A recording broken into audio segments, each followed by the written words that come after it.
Hello Internet, welcome to the Empirical Sword, where science plus gaming equals awesome. I'm Lore Master DLC79, and this is not a game. This is me in live action, live personness, whatever that means. But yeah, this is going to be a critique of Bastion. I don't want to call it a review because I really don't like reviews because I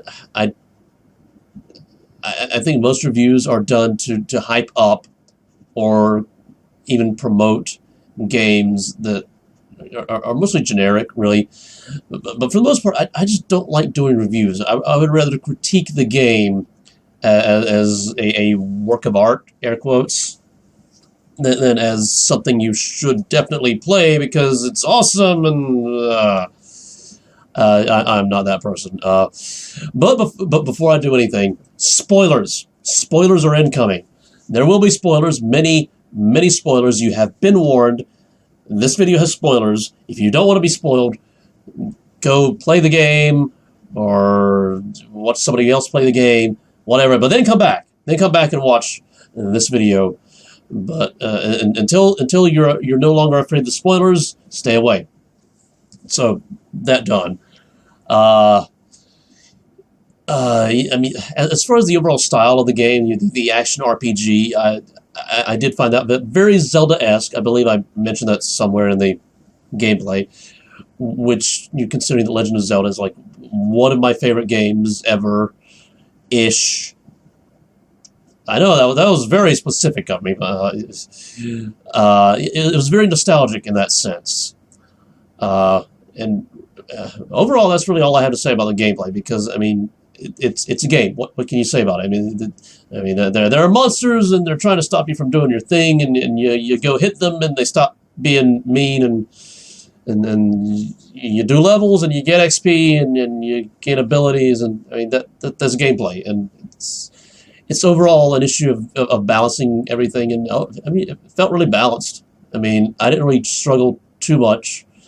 Aside from all stupidity, really, as the critiquing, air quotes, goes, I would rather focus more on the storytelling aspect because, really, I think most games benefit or distinguish themselves more according to the story they tell than the overall mechanics. I mean, if you strip away the story and look at all the mechanics, it's the same as every single other Zelda-style RPG. The thing that really distinguishes a Bastion is the story it tells. And I found it quite interesting that Supergiant decided to tell the story through narration during gameplay, even though it was a little annoying.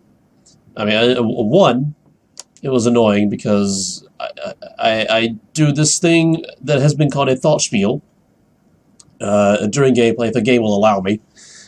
And Rux had a tendency to interrupt me, and I find that annoying. But two, I found it annoying because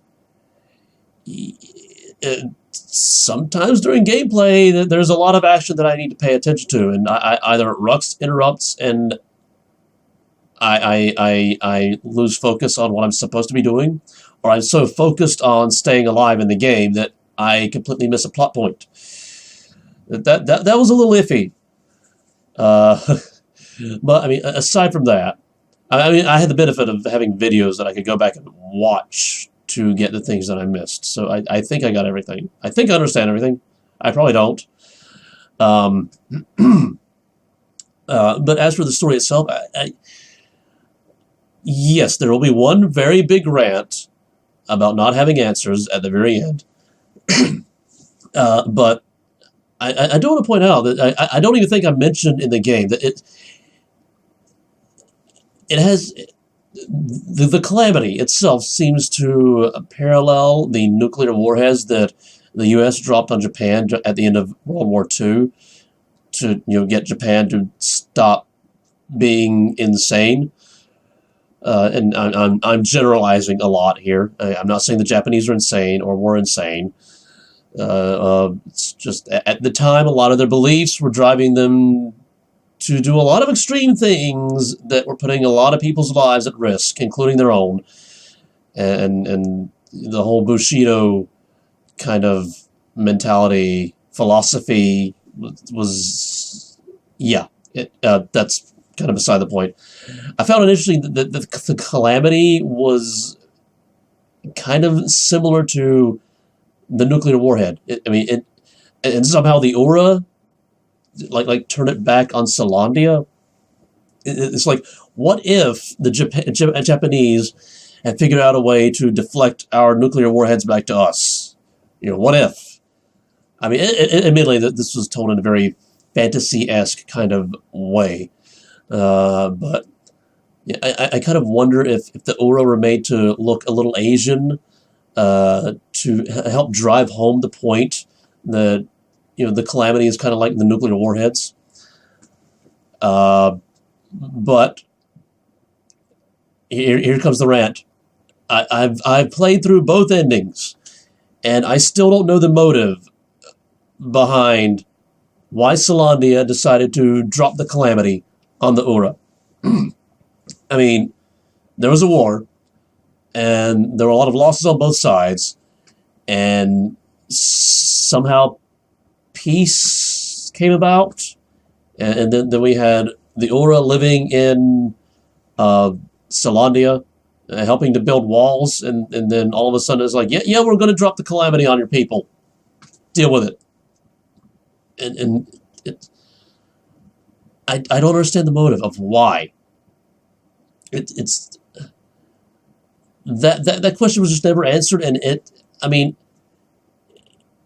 if we were absolutely certain there's going to be a Bastion 2, then I would be okay with that, because I could at least reassure myself that, okay, the question is going to be answered in part 2, but as for the existence of a Bastion 2 in the future, it is question mark. We have yet to have any confirmation or denial on that front. But I will say that I was right. I was right. The whole let's undo the calamity thing, not an actual ending. Or at least I don't think it was. I mean, that could just be me and my own pessimism / cynicism going on there.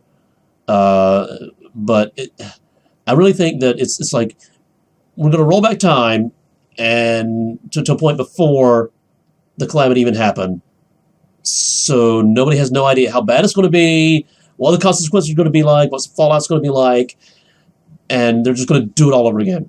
And it's just the whole game is in a time loop if you choose that ending. I feel that the ending that I chose first time through, that's the only true ending. It's just to accept the consequences and move on. Learn whatever lessons you can and just continue living. Which, I mean, in a way, is actually kind of a very important life lesson. Because here in the real world, you can't undo your huge mistakes. You just have to accept the consequences, learn from them, and move on. But yeah, I mean, overall, the story was very interesting and engaging. I think the story was the main driving point for why I kept playing. Because, I mean, there are a few times it was kind of frustrating and very monotonous. I don't like monotony at all. And I believe there was a point in the game when I was like, okay, yeah, I think I'm very close to the end, and nope. You got these 6 things, and now you have to find 6 more things, or was it 8? I forget. Yeah, that was a little frustrating. But again, very Zelda-esque. Yeah. Go find the 3 pendants from the things, and then go face Aghanim in the Hyrule Castle. That's the end of the game. Nope. Now we got these crystals in the Dark World. That's A Link to the Past, by the way. But yeah, I mean, it was one of those stories that you could actually take in many different ways, and that's really, I think that's very interesting to my personality type specifically, where there are many layers of interpretation. But yeah, I mean, that's my overall critiquing of it. That I still wish I had more answers, really.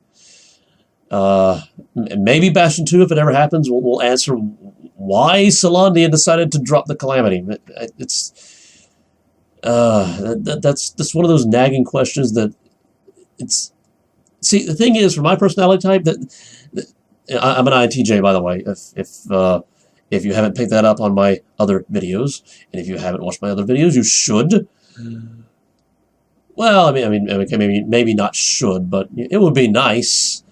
But yeah, for an INTJ, we are very, very sensitive to causality and motivation, which means that we see the motive in everything. But with Bastion and the whole backstory, I can't see the motive. So, I'll leave it as a question to you guys. What do you guys think that the motive was? Were they using the Ura as slave labor and they just kind of got tired of them? Or was it like, you're going to help us build these walls that will fortify our city? Oh no, you know our secret walls and how to breach them. We have to kill you now. Or did they just never let go of their racial hatred or whatever? What was there racial hatred? I mean, that wasn't even really explicitly stated either. So, yeah, why do you guys think that Solani decided to try to genocide the Ura? So, leave it in the comments down under. And remember, gaming is intellectual exercise. Just as athletes need to stay in shape, so do intellectuals. Gaming is one of the ways in which we can do that. And, if you like that, subscribe and hit that bell icon as well so you can be notified whenever I drop a video like this. And yeah, I'll see you in the next video.